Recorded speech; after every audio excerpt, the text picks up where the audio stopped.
So ಇವತ್ತಿನ ವಿಡಿಯೋದಲ್ಲಿ ನಾನು ನಿಂಬೆ ಹಣ್ಣಿನ ಜೊತೆ ಯಾವ ಸೀಕ್ರೆಟ್ ಇಂಗ್ರೀಡಿಯೆಂಟ್ಸ್ನ ಆ್ಯಡ್ ಮಾಡಿಕೊಂಡ್ರೆ ಯಾವ ಆರೋಗ್ಯ ಸಮಸ್ಯೆಯನ್ನು ಯಾವ ರೀತಿಯಲ್ಲಿ ದೂರ ಇಡಬಹುದು ಅನ್ನೋದನ್ನು ಹೇಳ್ತಾ ಇದ್ದೀನಿ.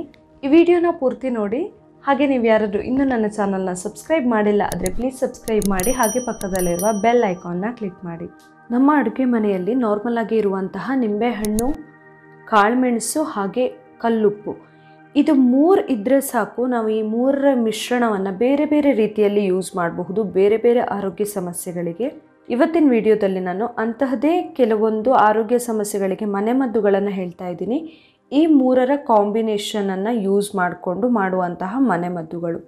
ಸೊ ಯಾವುದು ಆ ಮನೆಮದ್ದುಗಳು, ಯಾವ ಆರೋಗ್ಯ ಸಮಸ್ಯೆ, ಹಾಗೆ ಅದನ್ನ ಹೇಗೆ ಮಾಡೋದು ಅನ್ನೋದನ್ನ ಈಗ ನೋಡ್ಕೊಂಬರೋಣ.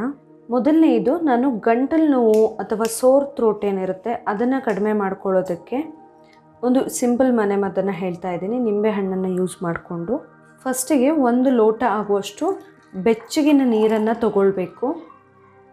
ಗಂಟಲು ನೋವೆಲ್ಲ ಇದ್ದಾಗ ಬೆಚ್ಚಗಿನ ನೀರು ತುಂಬಾ ಹೆಲ್ಪ್ ಆಗುತ್ತೆ ಕಡಿಮೆ ಮಾಡ್ಕೊಳ್ಳೋದಕ್ಕೆ. ಇನ್ಫೆಕ್ಷನ್, ಥ್ರೋಟ್ ಇನ್ಫೆಕ್ಷನ್ ಎಲ್ಲ ಆಗಿದ್ರೂ ಕೂಡ. ಇದಕ್ಕೆ ಈಗ 1/4 ಟೀ ಸ್ಪೂನ್ ಆಗುವಷ್ಟು ಪೆಪ್ಪರ್ ಪೌಡ್ರನ್ನು ಹಾಕ್ತಾ ಇದ್ದೀನಿ. ಇದಕ್ಕೆ 1 ಪಿಂಚ್ ಆಗುವಷ್ಟು ಕಲ್ಲುಪ್ಪನ್ನು ಹಾಕ್ಕೊಳ್ತಾ ಇದ್ದೀನಿ. ಕಲ್ಲುಪ್ಪು ಕೂಡ ಗಂಟ್ಲು ನೋವೆಲ್ಲ ಕಡಿಮೆ ಮಾಡ್ಕೊಳ್ಳೋದಕ್ಕೆ ತುಂಬಾ ಹೆಲ್ಪ್ ಆಗುವಂಥದ್ದು. ಇದನ್ನ ಚೆನ್ನಾಗಿ ಮಿಕ್ಸ್ ಮಾಡ್ಕೊಳ್ಬೇಕು. ಕಲ್ಲುಪ್ಪು ಸರಿಯಾಗಿ ಕರಗಬೇಕು, ಅಷ್ಟು ಮಿಕ್ಸ್ ಮಾಡ್ಕೊಳ್ಬೇಕು. ಇವಾಗಿನ ವೆದರ್ ಕಂಡೀಷನಲ್ಲಿ ನಾರ್ಮಲಿ ಗಂಟ್ಲು ನೋವೆಲ್ಲ ಅಂತೂ ತುಂಬ ಜನರಿಗೆ ಕಾಡ್ತಾ ಇರುತ್ತಲ್ವಾ. ರಾತ್ರಿ ಮಲಗುವಾಗ ಕರೆಕ್ಟ್ ಇರ್ತೀವಿ, ಬಟ್ ಬೆಳಿಗ್ಗೆ ಏಳುವಾಗ ಗಂಟ್ಲು ನೋವು ಸ್ಟಾರ್ಟ್ ಆಗಿರುತ್ತೆ.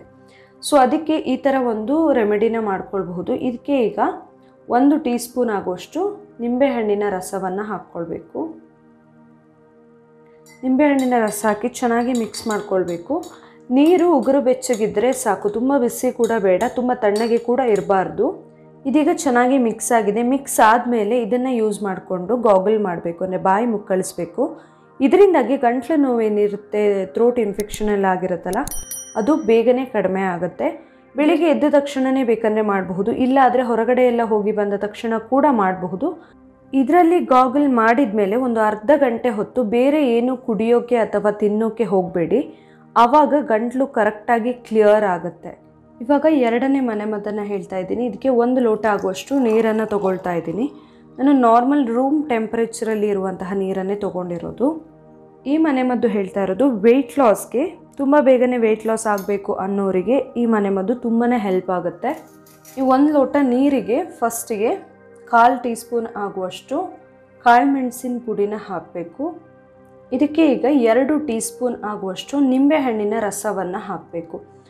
ತುಂಬ ಜನ ವೆಯ್ಟ್ ಲಾಸ್ ಮಾಡ್ಕೊಳ್ಳೋದಕ್ಕೆ ನಿಂಬೆಹಣ್ಣನ್ನು ನೀರಿಗೆ ಹಾಕಿ ಪ್ರತಿದಿನ ಕುಡಿಯೋ ಅಭ್ಯಾಸ ಮಾಡ್ಕೊಂಡಿರ್ತಾರೆ. ಅಂಥವರೇ ಈ ಥರ ಕೂಡ ಮಾಡ್ಕೊಳ್ಬಹುದು. ಸ್ವಲ್ಪ ಕಾಳುಮೆಣಸನ್ನೆಲ್ಲ ಆ್ಯಡ್ ಮಾಡಿಕೊಂಡ್ರೆ ಇನ್ನೂ ಎಫೆಕ್ಟಿವ್ನೆಸ್ ಜಾಸ್ತಿ ಇರುತ್ತೆ. ಇದನ್ನ ಚೆನ್ನಾಗಿ ಮಿಕ್ಸ್ ಮಾಡ್ಕೊಳ್ಬೇಕು. ಇದಕ್ಕೆ ಈಗ 1 ಟೀ ಸ್ಪೂನ್ ಆಗುವಷ್ಟು ಜೇನುತುಪ್ಪನ ಆ್ಯಡ್ ಮಾಡ್ಕೊಳ್ಬೇಕು. ಜೇನುತುಪ್ಪ ಚೆನ್ನಾಗಿ ಮಿಕ್ಸ್ ಆಗಬೇಕು. ಜೇನುತುಪ್ಪ ಕೂಡ ತುಂಬಾ ಹೆಲ್ಪ್ ಆಗುತ್ತೆ ಫ್ಯಾಟ್ ಬರ್ನ್ ಮಾಡೋದಕ್ಕೆ. ನಮ್ಮ ದೇಹದಲ್ಲಿ ಎಕ್ಸ್ಟ್ರಾ ಕೊಬ್ಬೇನಿರುತ್ತೆ ಅದನ್ನ ಕರಗಿಸೋದಕ್ಕೆ ಹೆಲ್ಪ್ ಮಾಡುತ್ತೆ.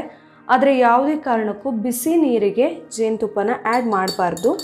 ಸೊ ಅದಕ್ಕೆ ನಾನು ನಾರ್ಮಲ್ ರೂಮ್ ಟೆಂಪ್ರೇಚರಲ್ಲಿ ಇರುವಂತಹ ನೀರನ್ನೇ ತೊಗೊಂಡಿರೋದು. ಇದು 3ನ್ನು ಚೆನ್ನಾಗಿ ಮಿಕ್ಸ್ ಮಾಡಿಕೊಂಡು ಪ್ರತಿದಿನ ಬೆಳಿಗ್ಗೆ ಖಾಲಿ ಹೊಟ್ಟೆಯಲ್ಲಿ ಕುಡಿಬಹುದು. ಖಾಲಿ ಹೊಟ್ಟೆಯಲ್ಲಿ ಕುಡಿದಾಗ ಇದ್ರ ಎಫೆಕ್ಟಿವ್ನೆಸ್ ಜಾಸ್ತಿ ಇರುತ್ತೆ.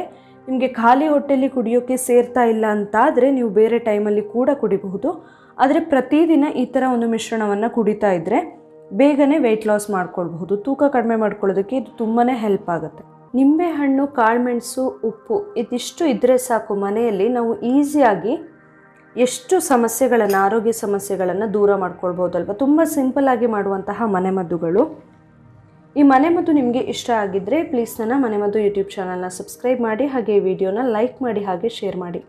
ನಾಳೆ ಇನ್ನೊಂದು ಹೊಸ ವಿಡಿಯೋದೊಂದಿಗೆ ಮತ್ತೆ ಬರ್ತೀನಿ. Thank you.